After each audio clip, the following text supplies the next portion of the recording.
Bak şimdi Emişcan. Bu TV bak buradan geliyor. Burada her çıkış bir linyadır.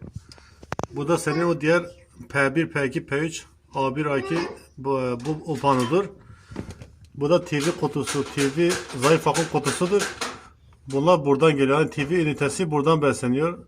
TV ünitesi, telefon, internet buradan besleniyor.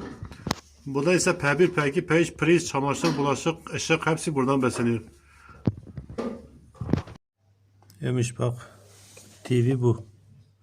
TV bu. Bu TV prizi yemiş. Buraya nereden geliyor?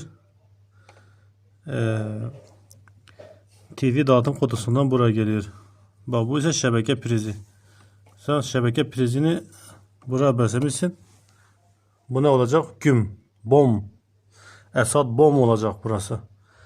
Burası zayıf akımdır. Sen P4'de besleyemezsin.